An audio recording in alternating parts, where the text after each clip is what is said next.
आपके शहंशाह नरेंद्र मोदी जी लो में रहते हैं। आपने कभी टीवी पे उनका चेहरा देखा है? एकदम साफ सुथरा सफेद कुर्ता, एक दाग नहीं है। वो कैसे समझ पाएंगे आपकी मजदूरी, आपकी खेती कैसे समझ पाएंगे? किस दलदल में धंसे हुए हो? महंगाई से आप दब चुके हो।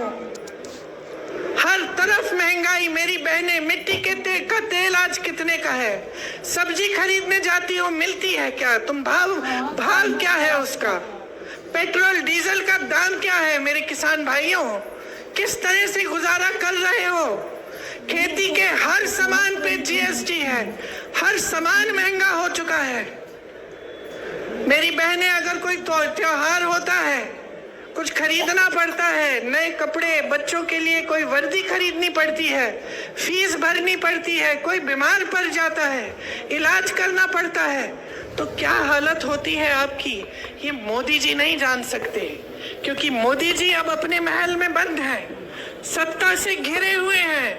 उनके आसपास जितने भी लोग हैं उनसे डरते हैं, उनको कोई कुछ कहता नहीं है, और अगर कोई आवाज उठा भी ले तो उस आवाज को दबाने की कोशिश हो रही है कि आप कितनी समस्याओं से जूझ रहे हैं। आप देखिए, यहाँ राजपूत समाज की महिलाओं का कितना अपमान किया गया। क्या हटाया उस प्रत्याशी को? हटाया उस प्रत्याशी को? आपकी मांग क्या थी?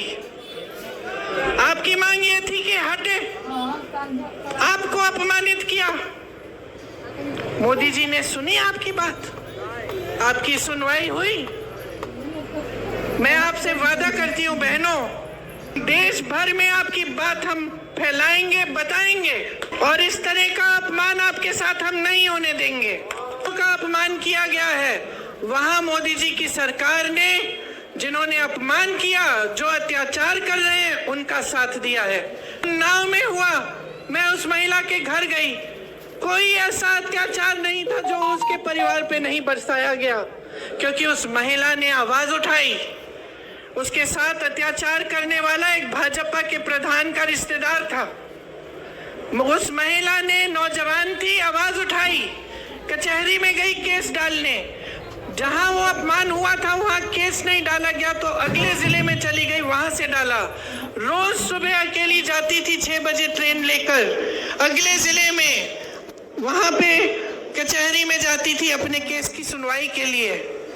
एक दिन जब वापस आ रही थी तो उसको जलाकर मार डाला। 1 किलोमीटर जलते हुए चली, कोई आया नहीं मदद करने के लिए, पुलिस नहीं आई, कोई नहीं आया। जब मैं उसके घर गई तो उसके पिताजी ने मुझे बताया कि क्योंकि उसने आवाज उठाई थी, उसके भाइयों को पीटा गया था, उसके पिताजी को पीटा गया था, पिताजी के खेत जला डाले थे, लेकिन सरकार से कोई मदद नहीं मिली। मोदी जी ने कोई मदद नहीं की। हमारी बड़ी बड़ी ओलंपिक की मेडलिस्ट महिलाएं जो लड़ी, देश के लिए मेडल लाई, जब मेडल लाई तो मोदी जी ने उनके साथ फोटो खिंचवाई और सारे अखबारों में लिखा था कि देखिए मोदी जी है तो मुमकिन है, मोदी जी की वजह से ये मेडल लेके घर आई हैं। जब वही महिला सड़क पे उतरी क्योंकि उसके साथ अत्याचार हुआ था, मोदी जी ने उनकी मदद नहीं की। उस महिला ने, उसकी आंखों में आंसू थे जब उसने मुझे बताया कि दीदी, मैंने सोचा था कि मैंने इतना बड़ा काम किया है देश के लिए, मेडल लाई हूँ, अगर मैं यहाँ पे बैठ के मांग करूंगी तो जरूर मेरे साथ न्याय मिलेगा, मुझे न्याय मिलेगा, लेकिन उसे न्याय नहीं मिला। आपको मालूम है क्या तोहफा मिला उसको? जिसने उस पे अत्याचार किया, आज उसका बेटा भाजपा के टिकट पे खड़ा है। अपमान किया, उसके बेटे को टिकट दिया, उसी तरह से उत्तर प्रदेश में इसके बेटे को भी टिकट दिया। ये है नरेंद्र मोदी जी की सरकार की असलियत। और जैसे मैंने कहा, घिरे हुए हैं सत्ता से, अब आपको नहीं पहचानते, आपको नहीं जानते। बताइए, अगर गुजरात की जनता से कटे नहीं होते तो यहां से चुनाव क्यों नहीं लड़ रहे हैं? गुजरात से क्यों चुनाव नहीं लड़ रहे हैं? इतनी दूर जाकर वाराणसी में क्यों लड़ रहे हैं? क्योंकि कट चुके हैं आपसे। आपसे जो फायदा निकलना था बहनों और भाइयों, निकाल लिया।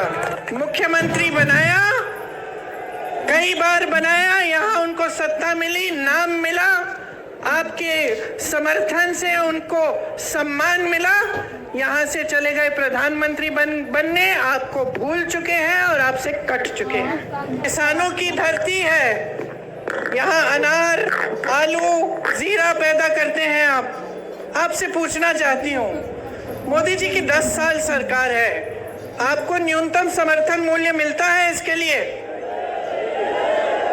भाजपा के नेता इसका कब्जा करने की कोशिश कर रहे हैं। ये आपकी संपत्ति है, ये आपके लिए बनाया गया सेक्टर, ताकि आप फूले फले, आप आगे बढ़ें, ताकि यहाँ के किसान आगे बढ़ें। भावनगर में गौचरों की जमीन पर भी इनके नेताओं ने कब्जा किया है। ये आपकी जमीन है, कोई रोक नहीं रहा है इनके नेताओं को। जहां कुछ मिल रहा है वहां हाथ मार रहे हैं। समझ लीजिए क्या हो रहा है आपके साथ। कांग्रेस पार्टी ने एक न्याय पत्र निकाला है। इस न्याय पत्र का आधार जो है वो मेरे भाई ने, जो ये 4000 किलोमीटर चले थे, ये